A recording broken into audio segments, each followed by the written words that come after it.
Washington for jobs and freedom, and it isn't a coincidence that we're starting the march today, and we're still in the struggle for jobs and freedom.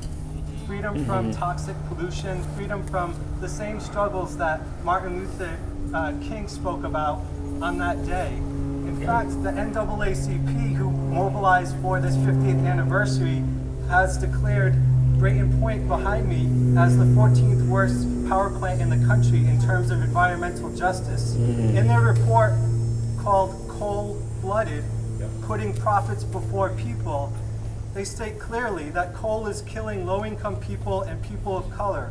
Coal burning is and always has been deadly, and there's no proven technology that can clean coal. The entire coal energy cycle, from mining to combustion to the disposal of coal ash, is harmful to our communities. So we're here to continue that march all the way to the Cape and to continue the struggle for economic justice. Growing up in this region, we not only suffered the environmental costs of environmental injustice, we've been struggling through economic injustice for decades. Since the 1920s, we've been in an economic depression.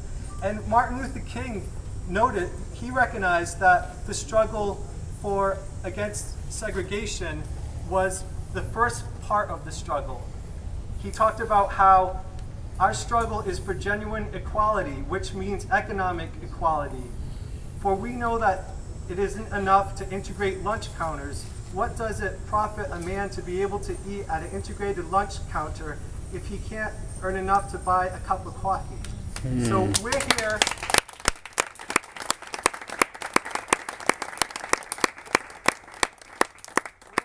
To demand a just transition to a new kind of economy, a fair economy with good jobs, union jobs, jobs that we can have a pension, have retirement, raise our families, send our families to school, be able to own a house, not go into foreclosure.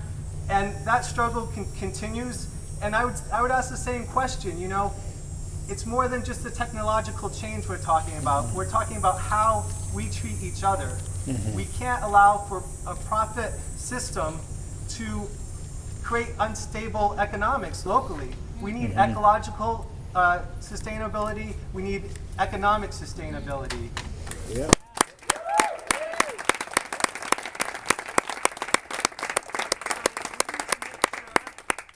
That folks, just like Martin Luther King was concerned about people not being able to live out that dream if they couldn't afford it, we want to make sure that people have a human right to affordable utility rates. I work at the George Wiley Center in Rhode Island.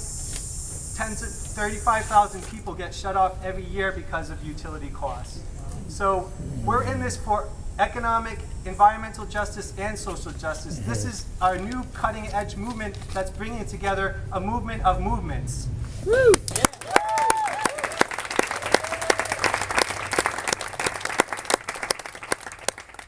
So I'm excited that you're here to walk through the cities of Fall River, these mills that were bustling, that people organized for their own well-being to get better rates, and you're right, get better working conditions.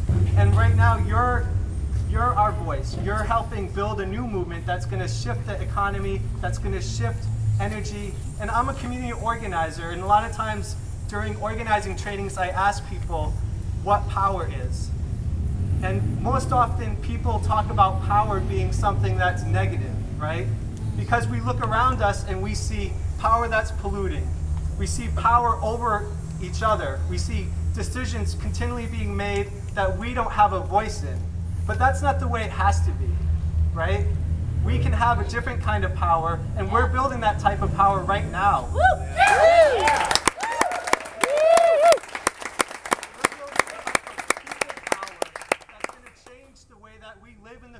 That's going to change the way we breathe, which is going to change the way our children are able to play. You know, I talk about my nieces and nephews in Somerset that I have to use inhalers to be able to play, right?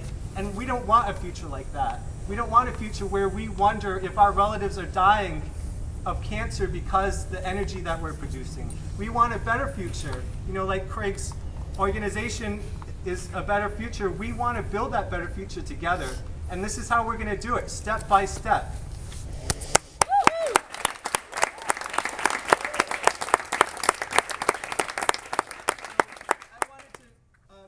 I'm not going to sing this, but there's a labor song that I wanted to say the words for because I feel like it's something that we need to keep in mind. And it goes step by step. The longest march can be won, can be won.